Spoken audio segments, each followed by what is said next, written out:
Hello students, welcome to the physics class. Students, आज इस physics class में हम लोग रिफ्लेक्शन ऑफ लाइट, प्रकाश की परावर्तन, प्रकाश का परावर्तन लिखेंगे।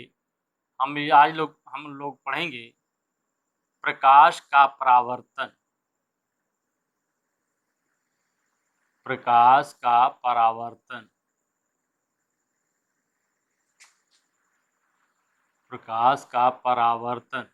स्टूडेंट्स, आज हम लोग इस क्लास में प्रकाश का परावर्तन तथा प्रकाश के परावर्तन के नियम इसका अध्ययन करेंगे। स्टूडेंट्स, पिछले वाले लेक्चर में हम लोगों ने प्रकाश के बारे में पढ़ा था, जिसमें हम लोगों ने देखा था कि प्रकाश एक प्रकार की एनर्जी है जिसकी उपस्थिति में वस्तुएं दिखाई देती हैं। इसकी प्रॉपर्टी का हम लोगों ने अध्ययन किया था। प्रकाश सीधी रेखा में चलता है, प्रकाश परावर्तन के नियम का पालन करता है, प्रकाश अपवर्तन के नियम का पालन करता है, प्रकाश के संचरण के लिए माध्यम की आवश्यकता नहीं होता है। इस तरह से तमाम प्रॉपर्टी को हम लोगों ने पढ़ा था। उसमें से एक प्रॉपर्टी हमने पढ़ा था, प्रकाश का परावर्तन होता है। आज हम लोग पढ़ेंगे प्रकाश का परावर्तन। स्टूडेंट्स, ये परावर्तन क्या है? परावर्तन को मैं अगर एक शब्द में कहूँ तो बाउंस बैक, इसको अगर मैं एक शब्द में कहूं तो ये होता है बाउंस बैक, वापस लौटना, वापस लौट आना परावर्तन है।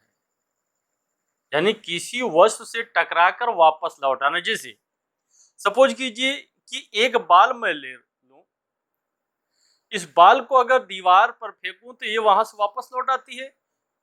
ये बाल का परावर्तन है। स्टूडेंट्स, तीन चीजें हो सकती है। जैसे अगर मैं बाल को दीवार पर फेंकता हूं तो दीवार से वापस आ जाती है, ये प्रकाश का परावर्तन, ये बाल का परावर्तन है। अगर इसको मैं फेंकूं और बाल को क्रॉस करके उस पार निकल जाए तो ये प्रकाश का अपवर्तन है। और यदि बाल इसी दीवार में रह जाए तो ये बाल का एब्जॉर्प्शन है, यानी बाल का अवशोषण है। हमको जो यहाँ पढ़ना है परावर्तन पढ़ना है, यानी हम गेंद को फेंकें और फेंकने के बाद वो गेंद वापस आ जाए। प्रकाश के केस में भी यही होता है। प्रकाश की किरणें जब किसी चिकने एवं चमकदार सतह से टकराती हैं तो उसी माध्यम में वापस लौट आती हैं। इस घटना को हम प्रकाश का परावर्तन कहते हैं। इस घटना को हम क्या कहते हैं? प्रकाश का परावर्तन। मीनिंग दैट प्रकाश के परावर्तन का जो हमारा सीधा अर्थ है वह यह है कि प्रकाश की किरणें जब किसी चिकने एवं चमकदार सतह या किसी भी सतह से टकराकर उसी माध्यम में वापस लौट आती हैं तो उसे हम प्रकाश का परावर्तन कहते हैं। स्टूडेंट, पहले इसको हम लिख लें। प्रकाश का परावर्तन क्या होता है, इसको लिखेंगे। प्रकाश की किरणें, प्रकाश की किरणें जब किसी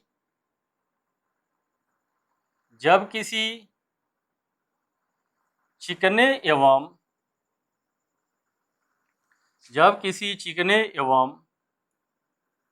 चमकदार सतह से,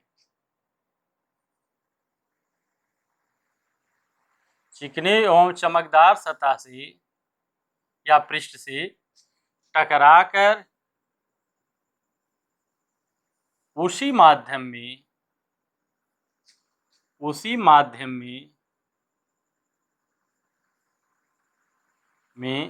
वापस लौट आती है तो उसी माध्यम में वापस लौट आती हैं तो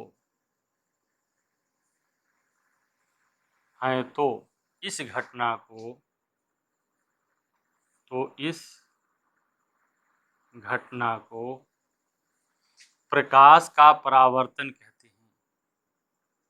प्रकाश का परावर्तन कहते हैं। इस घटना को प्रकाश का परावर्तन कहते हैं।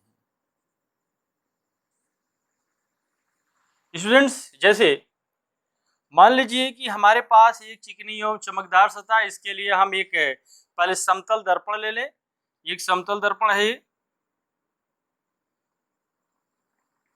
ये है समतल दर्पण। इस पर प्रकाश की किरण जब आती है तो जो किरण इस चिकने एवं चमकदार सतह पर पड़ती है उसको हम आपतित किरण कहते हैं।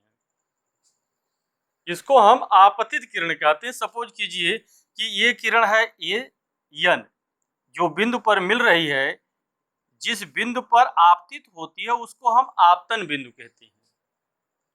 प्रकाश की किरण चिकनी एवं चमकदार सतह पर जो पड़ती है आती है, यानी समतल सतह की तरफ जो किरण आती है उसको हम कहते हैं आपतित किरण, और जिस बिंदु पर ये किरण पड़ती है उसको हम आपतन बिंदु कहते हैं।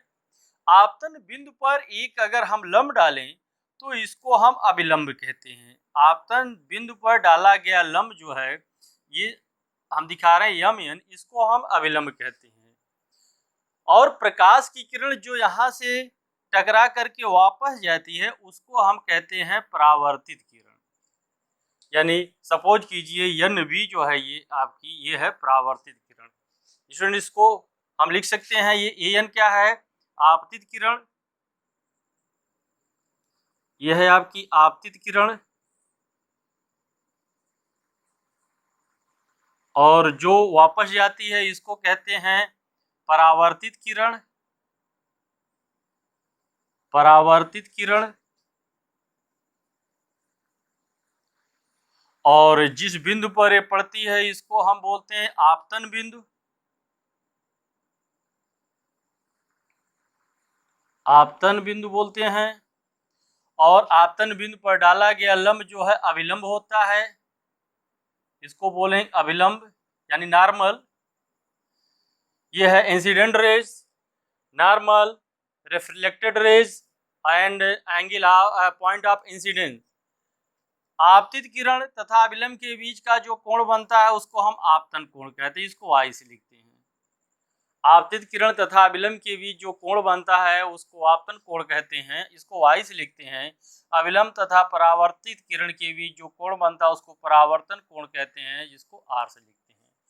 स्टूडेंट इसको नोट कर लें। नोट कर ले तो कुछ पॉइंट लिखाएं, ऊपर का नोट कर चुके हैं, पास करके नोट करिएगा आप। चलिए अब उसके बाद हम इस जो भिन्न भिन्न बिंदुओं के नाम हैं या किरण के नाम है इसको हम शार्ट में लिखने की कोशिश करते हैं।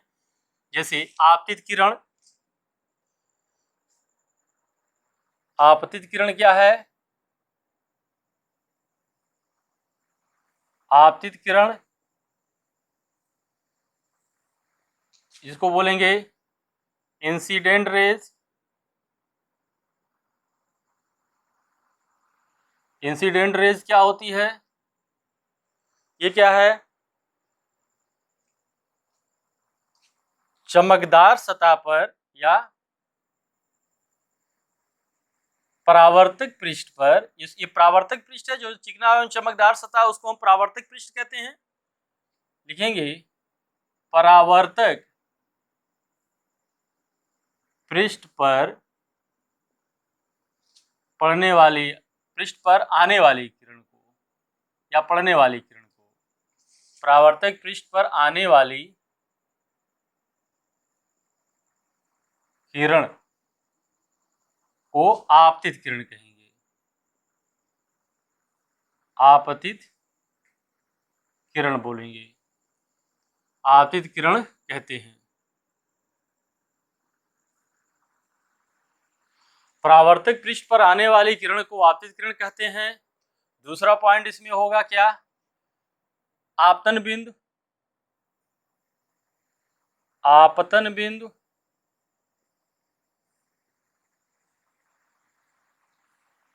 जिसको हम कहते हैं पॉइंट ऑफ इंसिडेंट।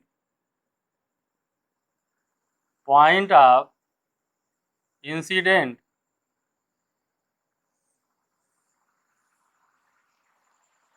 परावर्तक पृष्ठ के जिस बिंदु पर, यहां हम इसको एन से दिखाए हैं, ये आपतित किरण को हम ए एन लिख सकते हैं, इसमें ए एन आपतित किरण है। और जिस बिंदु पर ये आपतित किरण पड़ती है उसको आपतन बिंदु कहते हैं। यानी परावर्तक पृष्ठ के जिस बिंदु पर आपतित किरण पड़ती है, लिखेंगे परावर्तक पृष्ठ के, परावर्तक पृष्ठ के जिस बिंदु पर आपतित किरण पड़ती है, आपतित किरण पड़ती है, उसे आपतन बिंदु कहते हैं। उसे आपतन बिंदु, जैसे आपके इस फिगर में ये जो डायग्राम बना हुआ है, इसमें यन जो है आपतन बिंदु है, आपतन बिंदु कहते हैं। तीसरा पॉइंट हम देते हैं इसका अभिलंब। तीसरा पॉइंट होगा अभिलंब, जिसको हम नॉर्मल बोलते हैं। अभिलंब क्या होगा? आपतन बिंदु पर डाला गया लंब, यमन आपतन बिंदु पर हमने लंब डाला है, तो इसको कहेंगे आपतन बिंदु पर डाला गया लंब। आपतन बिंदु पर, आपतन बिंदु पर डाला गया लंब, लंब अभिलंब कहलाता है। आपतन बिंदु पर डाला गया लंब अभिलंब कहलाता है, कहलाता है। चौथा पॉइंट क्या होगा? परावर्तित किरण।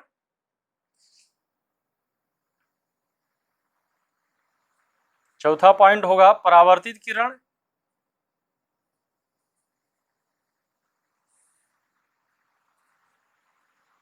रिफ्लेक्टर रेज,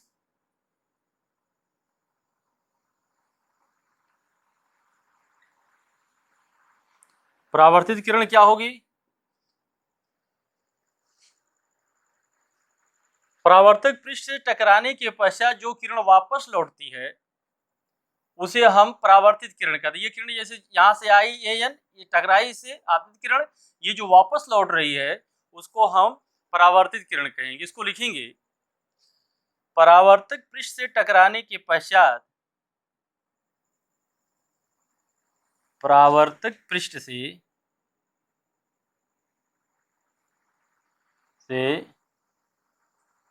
टकराने के पश्चात, परावर्तक पृष्ठ से टकराने के पश्चात जो किरण उसी माध्यम में वापस लौटती है, उसी माध्यम में वापस लौटती है, वापस लौटती है, परावर्तित किरण कहलाती है। परावर्तित किरण कहलाती है, परावर्तित किरण कहलाती है। स्टूडेंट्स को नोट कर लें, पास करके नोट करिए, मिटा दें इसको। चलिए इसको मिटा दें, आप पास करके नोट करिएगा। अगला है आपतन कोण। अगला 5वां पॉइंट होगा इसमें आपतन कोण।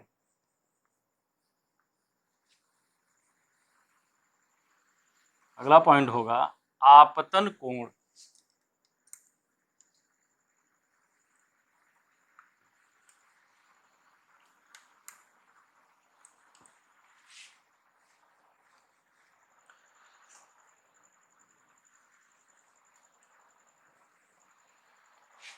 अगला पॉइंट है आपतन कोण।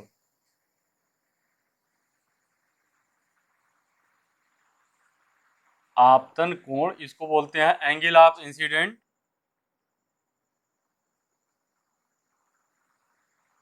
Angle of incident. स्टूडेंट्स इसको आई ले लेते हैं, इसको इंसिडेंट का पहला अक्षर आई, इसको लेकर के इसको हम स्मॉल आई से ज्यादातर शो करते हैं। एंगल ऑफ इंसिडेंट या आपतन कोण को स्मॉल आई से प्रदर्शित करते हैं। ये क्या होता है? आपतित किरण तथा अभिलंब के बीच का कोण। आपतित किरण तथा अभिलंब के बीच का कोण है। क्या लिखेंगे इसको? आपतित किरण, आपतित किरण तथा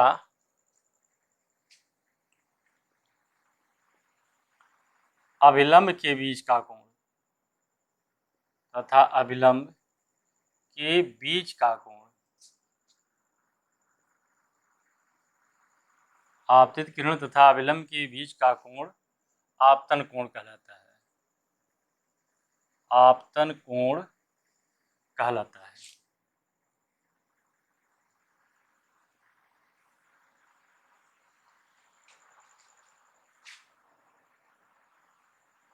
अगला पॉइंट होगा परावर्तन कोण।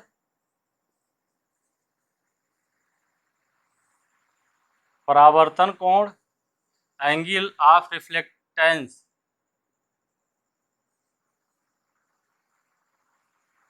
एंगल ऑफ रिफ्लेक्शन कर दें इसको। इसमें आर, स्मॉल आर से इसको शो करते हैं हम। स्मॉल आर दिखाया गया, ये क्या है? अभिलंब तथा परावर्तित किरण के बीच बना कोण है। अभिलंब तथा परावर्तित किरण के बीच का बना कोण है। ये स्मॉल आर से लिखते हैं इसको। ये एंगल ऑफ रिफ्लेक्शन क्या है? अभिलंब तथा परावर्तित किरण के बीच का कोण।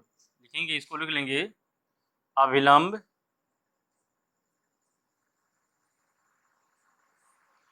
तथा परावर्तित किरण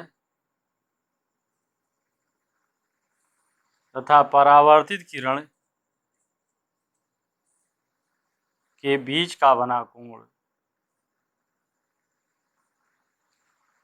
के बीच का कोण परावर्तन कोण कहलाता है। परावर्तन कोण कहलाता है। स्टूडेंट इसको नोट कर लें। तो उसके बाद हम लोग पढ़ें प्रकाश के परावर्तन के नियम। नोट कर लें इसको। मेरे ख्याल से आप नोट कर लिए होंगे, इसको मिटा दें। चलिए आगे लिखेंगे प्रकाश के परावर्तन के नियम।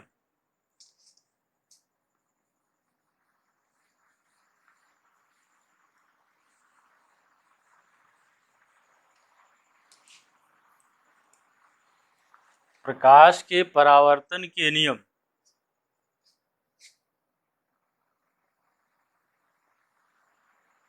प्रकाश के परावर्तन के नियम,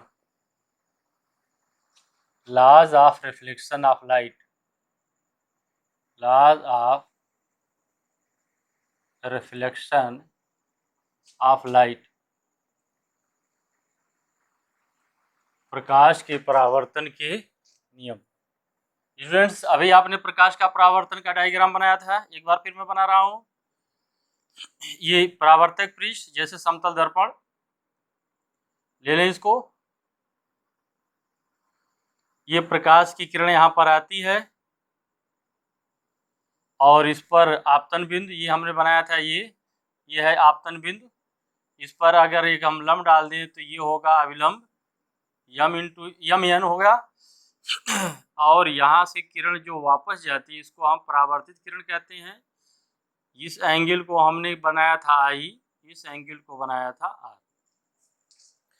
स्टूडेंट्स प्रयोग के आधार पर ये देखा गया कि अगर हम भिन्न भिन्न एक्सपेरिमेंट करें, इस पर एक समतल दर्पण रख करके इसके सामने कीली गाड़ें और यहाँ से परावर्तित जहाँ पर हो रही वहाँ पर कीली गाड़ें और इस पर लंब डालें, तो इस पर आप देखेंगे कि ये जो आपतन कोण है ये परावर्तन कोण के बराबर होता है। अगर प्रयोग के आधार पर हम इसका एक्सपेरिमेंट करें, एक्सपेरिमेंट जैसे मान लीजिए कि आपका ये समतल दर्पण है, समतल दर्पण यहाँ रख करके एक यहाँ कीली गाड़ेंगे तो ये प्रकाश किरण यहाँ पर चलेगी, तो ये जहाँ इधर मिलती है वहाँ पर कीली गाड़िए। तो ये आप जब इन दोनों किरणों को मिलाएंगे और इस पर लंब डालेंगे, देखेंगे आपतन कोण जो है परावर्तन कोण के बराबर होता है। दूसरी चीज होता है कि आपतित किरण देखिए ब्लैक बोर्ड तल में है, ब्लैक बोर्ड के तल में है, परावर्तित किरण भी इसी तल में है और अभिलंब भी इसी तल में है। यानी आपतित किरण, परावर्तित किरण तथा अभिलंब तीनों एक ही तल में होते हैं। यानी हम लिखेंगे कि प्रकाश के परावर्तन के दो नियम होते हैं, लिखेंगे दो नियम हैं, प्रकाश के परावर्तन के दो नियम हैं, दो नियम हैं। नंबर एक, आपतन कोण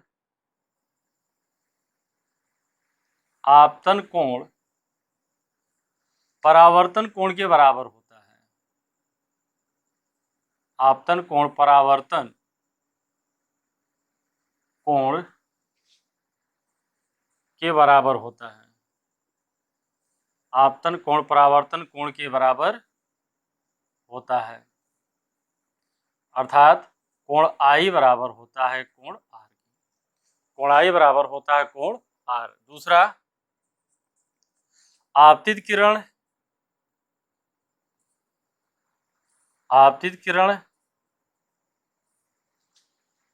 परावर्तित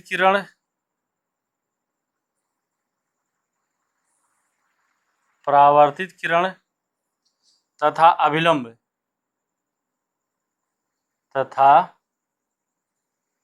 अभिलंब तीनों एक ही तल में होते हैं, एक ही तल में होते हैं। नोट कर लें इसको।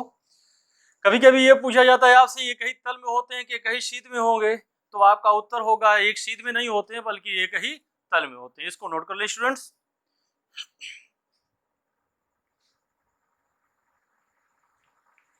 नोट कर लिया। चलिए अब इस पर हम कुछ प्रश्न देखते हैं, मिटा दें इसको, पास करके नोट करिएगा। इस पर कुछ प्रश्न देखते हैं जो आपसे पूछे जा सकते हैं। हाई स्कूल की परीक्षा में कुछ छोटे छोटे प्रश्न होते हैं, 1 नंबर या 2 नंबर के, इससे कभी कभी पूछे जाते हैं। क्या पूछे जाते हैं देखिए। सबसे पहले तो यही पूछा जा सकता है, यदि क्वेश्चन नंबर 1 कर लें, यदि आपतन कोण का मान 30 डिग्री है तो परावर्तन कोण का मान बताइए। तो परावर्तन कोण का मान बताइए।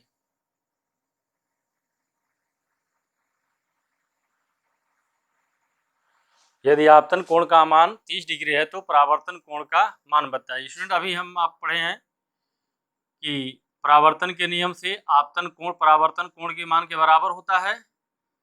ये आपका आपतन कोण है आई, ये जो दिया है 30 डिग्री, तो आर का मान कितना होगा, वो भी 30 डिग्री का होगा। क्यों? क्योंकि आपतन कोण परावर्तन कोण के बराबर होता है। यानी इसको उत्तर हम लिख देंगे, और सिंपल प्रश्न क्या लिखेंगे, परावर्तन के नियम से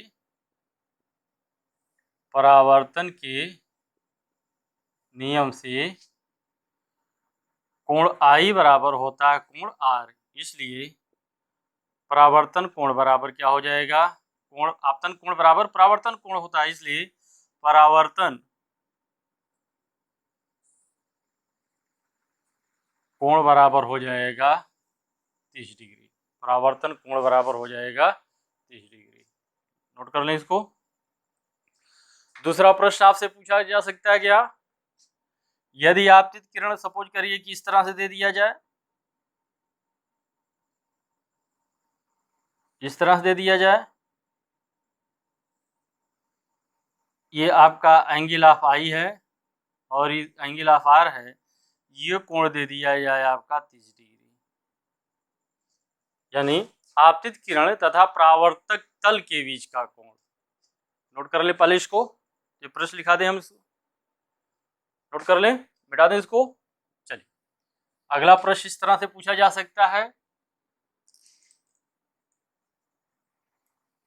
अगला प्रश्न क्या होगा, हो सकता है क्वेश्चन नंबर 2,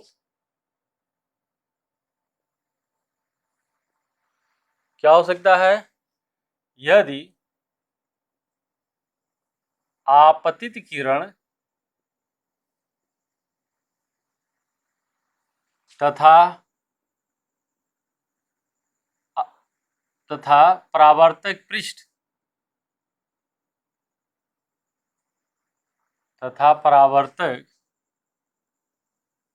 पृष्ठ के मध्य का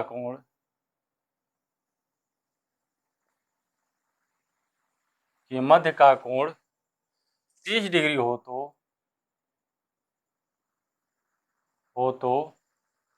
आपतन कोण तथा परावर्तन कोण का मान ज्ञात कीजिए। तो आपतन कोण तथा परावर्तन कोण का मान ज्ञात कीजिए। आपतन कोण तथा परावर्तन कोण का मान ज्ञात कीजिए। आपतन कोण तथा परावर्तन कोण का मान ज्ञात कीजिए। स्टूडेंट्स ये देखिए, अब इसका कोई हम नाम दे दें तो आसानी से लिख सकते हैं। प्रश्न का तो यही था, हमारा डायग्राम इसी को हमने बनाया था। एन, ये सपोज दैट यम, ये है आपका वी। ये आपका जो टोटल एंगल है यहाँ से यहाँ तक कितना है एंगल, ये तो आपका 30 दिया ही है, ये 30 दिया है। ये एंगल 90 डिग्री है, तो ये कितना हो जाएगा, ये हो जाएगा पूरे में से इतना को घटा दें हम, ये हो जाएगा 90 माइनस 30 बराबर 60 डिग्री।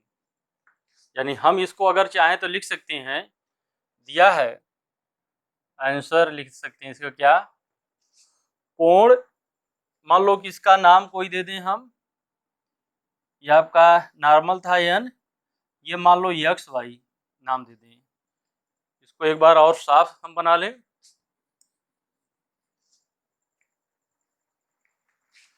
ये आपका परावर्तक पृष्ठ, जैसे समतल दर्पण, प्रकाश की किरण पड़ रही है, इस पर हमने लंब डाल दिया है और ये इधर चली जा रही है। ये कोण आपका आई है और ये कोण आर है। इसका हम नाम दे दें, suppose that this is A and here is an, और ये बी है, यम एन लंब है और परावर्तक पृष्ठ एक्स वाई है।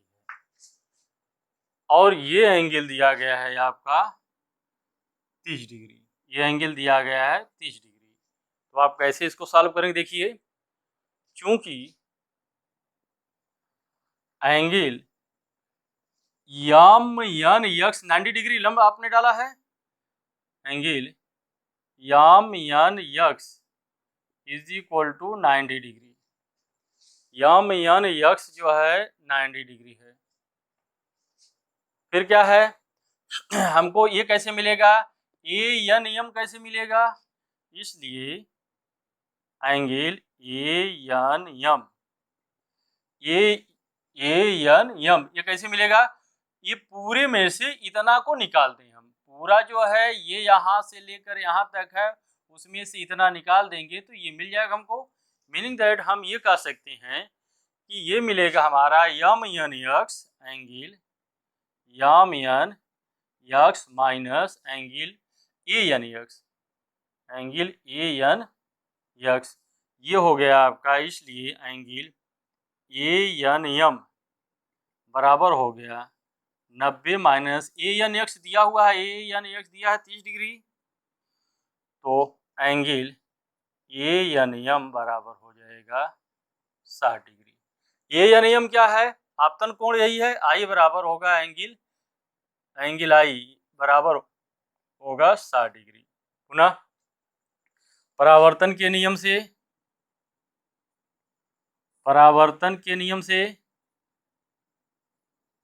क्या होगा, angle I is equal to angle R, इसलिए angle R is equal to angle I लिख दें, यही बराबर कितना हो जाएगा 60 डिग्री। यानी परावर्तन कोण का मान कितना होगा 60 डिग्री, आपतन कोण का मान कितना होगा 60 डिग्री। इसमें नोट कर लें इसको।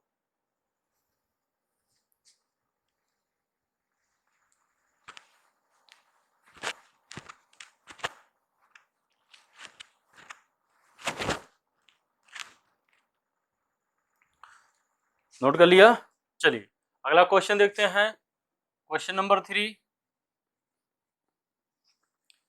अगला क्वेश्चन देखते हैं क्या है।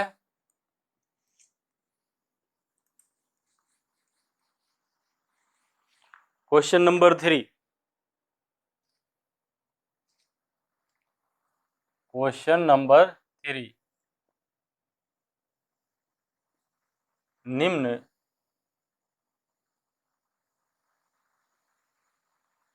चित्र में परावर्तित किरण परावर्तित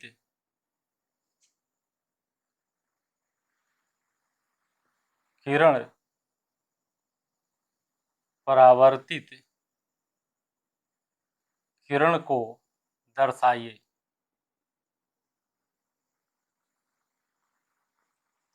जैसे एक तो यही हो गया, ये आपका आपतित किरण है,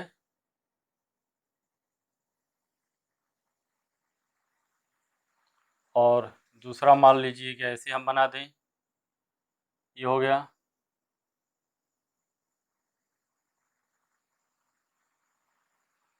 और ये इस तरह से भी बना दें,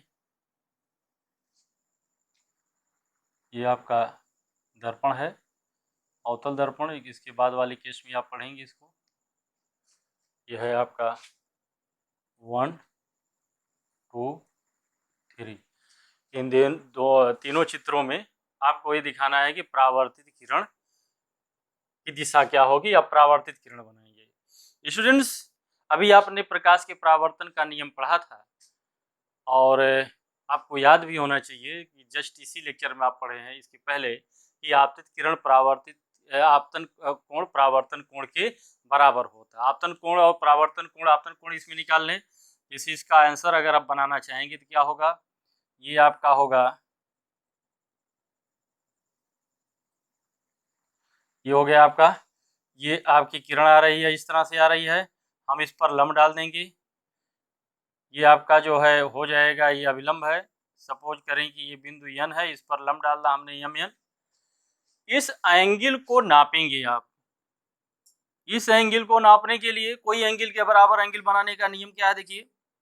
सपोज कीजिए कि हमारे पास एक एंगल है, इस एंगल के बराबर एक एंगल बनाना है, तो एक तो आधार तो खींच ही देंगे आधार से, उसके बाद यहाँ से अपने प्रकार की सहायता ये किस तरह से आर्क लगाएंगे, यहाँ भी लगाएंगे, और उसके बाद इसको नाप लेंगे। यहाँ से नापेंगे, जहाँ कटेगा उसी को काट देंगे, ये इस कोण के बराबर कोण बन जाएगा।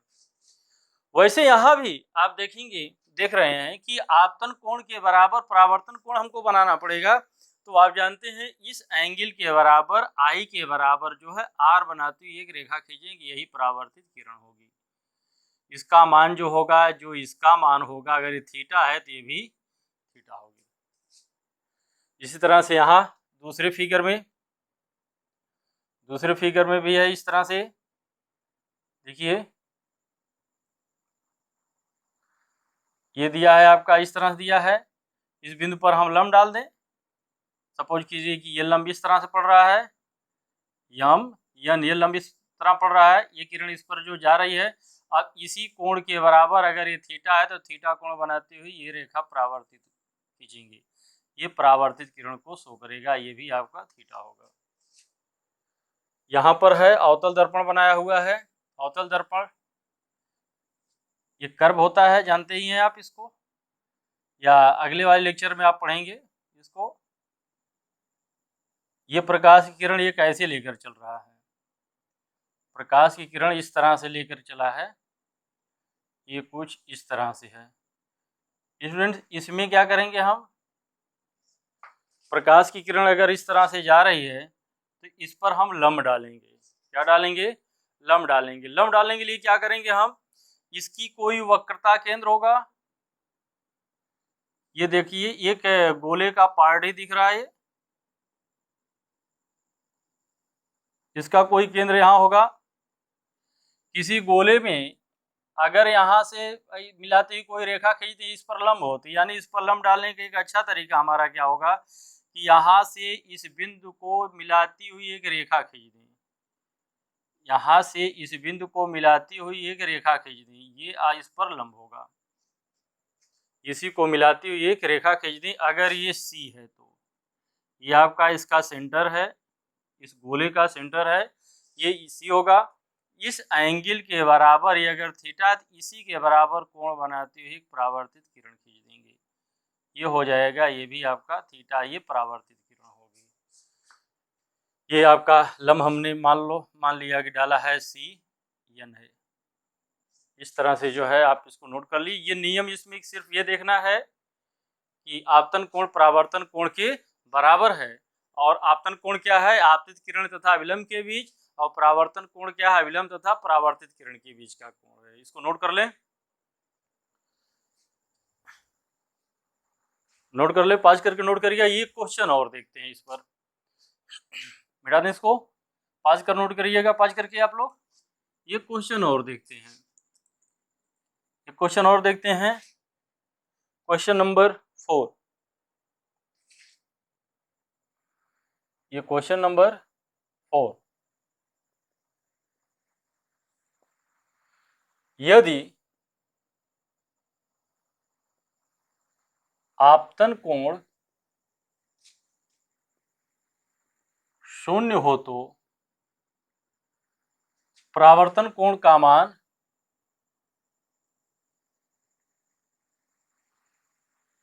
परावर्तन कोण का मान बताइए।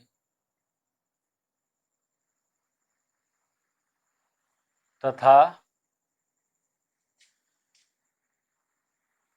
किरण आरेख द्वारा स्पष्ट कीजिए।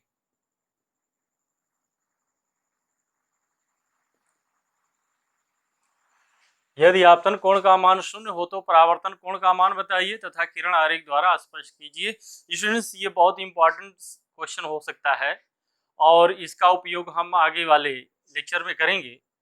जैसे अभी आपने इसको देखा है कि ये कोई परावर्तक पृष्ठ है, रिफ्लेक्टिंग सरफेस, यहाँ से प्रकाश किरण आ रही थी, ये आपका आपतन कोण है। आपतन कोण, ये मान जो होता है परावर्तन कोण, ये दोनों बराबर होते हैं। आपतित किरण यूं आई और इधर चली गई, इधर से आई और इधर चली गई। लेकिन I का मान जब 0 होगा, when I is equal to 0, तो क्या होगा, ये किरण इसी अभिलंब पर होगी। I का मान अगर 0 होगा तो ये किरण क्या होगी, इसी पर हो गई, I बराबर 0 होगी।